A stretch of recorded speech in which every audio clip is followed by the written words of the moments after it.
امام اہل سنت اپنے اور سارے جہان کے آقا پیارے مصطفیٰ صلی اللہ تعالی علیہ وسلم کی شان پاک میں عرض کرتے ہیں، آپ کی محبت میں ڈوب کر عرض کرتے ہیں، اے عشق تیرے صدقے جلنے سے چھٹے سستے، اے عشق تیرے صدقے جلنے سے چھٹے سستے، جو آگ بجھا دے گی وہ آگ لگائی ہے۔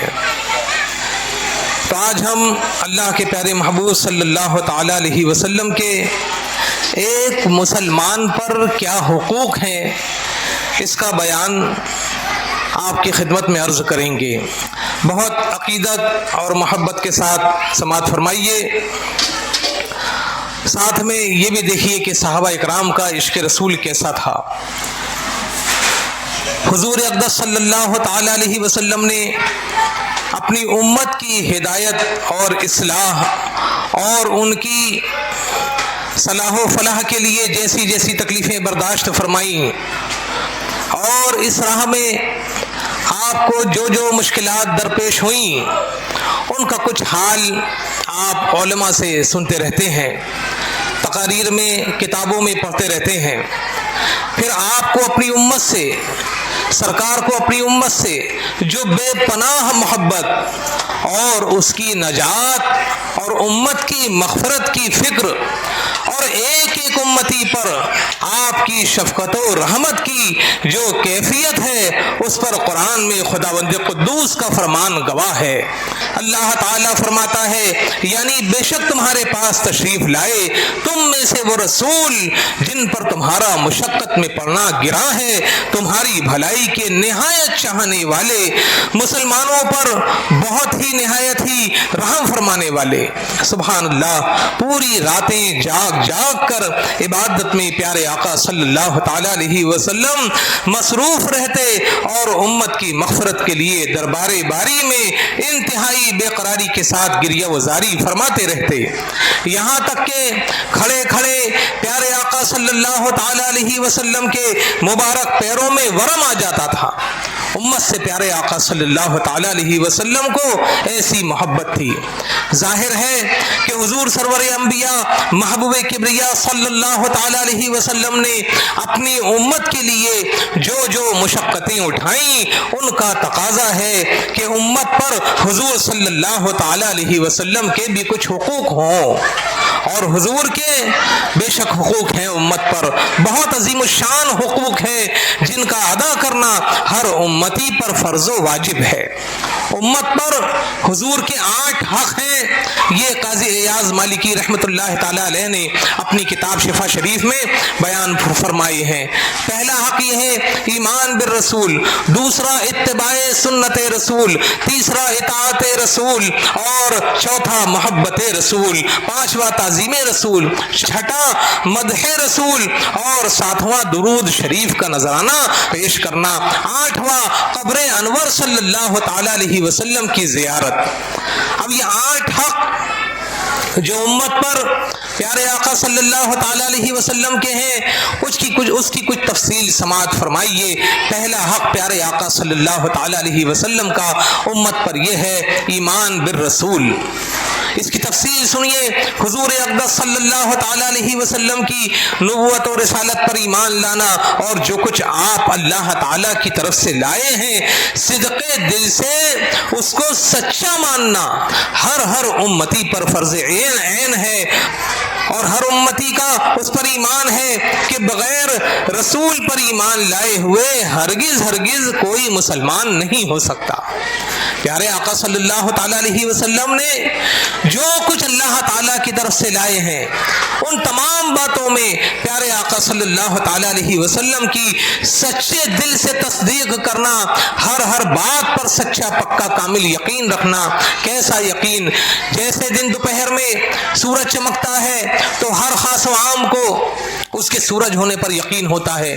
اس سے بڑھ کر ایمان والے کو اللہ کے پیارے محبوب صلی اللہ تعالی علیہ وسلم کے ارشادات پر یقین ہونا چاہیے۔ یہ ہے ایمان۔ جو کچھ اللہ کے رسول اپنے رب کے یہاں سے لائے، ان تمام باتوں میں پیارے آقا صلی اللہ تعالی علیہ وسلم کو سچا ماننا ہر امتی پر فرض عین ہے، اور ہر مومن کا اس پر ایمان ہے کہ بغیر رسول پر ایمان لائے ہرگز کوئی مسلمان نہیں ہو سکتا۔ قرآن کریم میں اللہ تعالیٰ ارشاد فرماتا ہے، ترجمہ ہے کہ جو اللہ اور اس کے رسول پر ایمان نہ لایا تو یقیناً ہم نے کافروں کے لیے بھڑکتی ہوئی آگ تیار کر رکھی ہے۔ یہ قرآن کریم کی آیت مبارکہ کا ترجمہ آپ نے سماعت فرمایا۔ دھیان سے سنیے، توجہ سے سنیے۔ اس آیت نے نہایت وضاحت اور صفائی کے ساتھ یہ فیصلہ کر دیا، پیارے آقا صلی اللہ تعالی علیہ وسلم کی رسالت پر جو لوگ ایمان نہ لائیں وہ اگرچہ خدا کی توحید کا عمر بھر ڈنکا بجاتے رہیں، خدا کی توحید کا، وحدانیت کا، اللہ کو ماننے کا عمر بھر ڈنکا بجاتے رہیں، مگر وہ کافر اور جہنمی ہی رہیں گے۔ اس لیے اسلام کا بنیادی کلمہ یعنی کلمہ طیبہ لا الہ الا اللہ محمد رسول اللہ ہے، یعنی مسلمان ہونے کے لیے خدا کی توحید اور رسول کی رسالت دونوں پر ایمان لانا ضروری ہے۔ یہ ہوا پہلا حق امت پر ایمان بالرسول۔ اب پیارے آقا صلی اللہ تعالی علیہ وسلم کا امت پر دوسرا حق یہ ہے کہ امت پیارے آقا صلی اللہ تعالی علیہ وسلم کا اتباع کرے۔ تو دوسرا حق ہے اتباع سنت رسول۔ تو حضور اقدس صلی اللہ تعالی علیہ وسلم کی سیرت مبارکہ اور آپ کی سنت مقدسہ کا اتباع اور پیروی ہر مسلمان پر واجب و لازم ہے۔ دھیان سے سنیے، یہ بہت بنیادی بات ہو رہی ہے۔ پیارے آقا صلی اللہ تعالی علیہ وسلم کا آپ پر، ہر مسلمان پر کیا حق ہے، اس کو سمجھیے اور اس حق کو ادا کرنے کی پوری کوشش کیجیے۔ اس دنیا میں ہم الجھے ہوئے ہیں، لیکن سب کچھ چھوڑ کر ایک اپنی جان کے ساتھ اللہ پاک کی بارگاہ میں حاضر ہونا ہے۔ وہاں قبر میں اگر کوئی کام آنے والی ذات ہے تو پیارے مصطفیٰ صلی اللہ تعالی علیہ وسلم کی ذات ہے۔ قیامت کے دن اگر کوئی شفاعت فرمانے والی ذات ہے تو سب سے بڑھ کر پیارے مصطفیٰ صلی اللہ تعالی علیہ وسلم کی ذات ہے۔ تو کیا آپ جانتے ہیں کہ آپ کلمہ پڑھتے ہیں، اپنے آپ کو مسلمان کہتے ہیں، تو آپ پر پیارے آقا صلی اللہ تعالی علیہ وسلم کے کیا کیا حقوق ہیں، آپ کو کیا حق ادا کرنا ہے سرکار کا؟ تو پہلا حق بیان ہوا ایمان بالرسول، اور دوسرا ہے اتباع سنت رسول۔ قرآن کریم میں اللہ رب العزت ارشاد فرماتا ہے، یعنی اے رسول فرما دیجئے کہ اگر تم لوگ اللہ سے محبت کرتے ہو تو میری اتباع کرو، اللہ تعالیٰ تم کو اپنا محبوب بنا لے گا۔ سبحان اللہ۔ اللہ کا محبوب بننے کا فارمولہ کیا ہے، طریقہ کیا ہے؟ قرآن نے بتایا کہ تم میرے پیارے محبوب صلی اللہ تعالی علیہ وسلم کا اتباع کرو تو اللہ تعالیٰ تم کو اپنا محبوب بنا لے گا اور تمہارے گناہوں کو بخش دے گا، اور اللہ بہت زیادہ بخشنے والا اور رحم فرمانے والا ہے۔ اسی لیے آسمان امت کے چمکتے ہوئے ستارے، ہدایت کے چاند تارے کون؟ اللہ کے رسول صلی اللہ تعالی علیہ وسلم کے پیارے صحابہ آپ کی ہر سنت کریمہ کی اتباع اور پیروی کو اپنی زندگی کے ہر قدم پر اپنے اوپر لازم الایمان اور واجب العمل سمجھتے تھے۔ پیارے آقا صلی اللہ تعالی علیہ وسلم کی ہر سنت کو پکڑنا، اس پر عمل کرنا، اس کو ادا کرنا صحابہ اکرام اپنے لیے لازم اور واجب سمجھتے تھے۔ اور آج ہمارا حال کیا ہے؟ سنتوں سے لوگ کتنی دور ہو گئے۔ پیارے آقا صلی اللہ تعالی علیہ وسلم کی سنتوں کی اتباع میں، آپ کے ارشادات کی پیروی ہی میں دونوں جہان کی نجات ہے۔ آدمی دنیا میں بھی اگر چین پائے گا تو پیارے آقا کی سنت کی اور آپ کے ارشادات کی اتباع میں پائے گا، اور کل قبر اور قیامت میں بھی اس کو چین ملے گا، کامیابی ملے گی تو سرکار کے اتباع میں ملے گی، سرکار کی پیروی میں ملے گی، سنتوں پر عمل کرنے میں ملے گی، پیارے آقا صلی اللہ تعالی علیہ وسلم کے ارشادات پر عمل کرنے میں کامیابی ملے گی۔ اللہ تعالی ہم کو پیارے آقا کی سنتوں پر عمل کرنے کی توفیق عطا فرمائے۔ پیارے آقا صلی اللہ تعالی علیہ وسلم کے صحابہ اکرام کبھی بھی کسی معاملے میں بھی اپنے پیارے رسول کی مقدس سنتوں سے انحراف کر کرنا اور اس کو ترک کرنا گوارا نہیں کر سکتے تھے۔ صحابہ کا طریقہ راہ نجات ہے، صحابہ کا طریقہ، صحابہ کا راستہ نجات والا راستہ ہے، اور انہوں نے کون سا راستہ اپنایا؟ پیارے آقا کی سنتوں کو ترک کرنا ان کے خواب و خیال میں بھی نہیں تھا۔ حضرت سیدنا صدیق اکبر رضی اللہ تعالیٰ عنہ کی آخری تمنا دیکھیے۔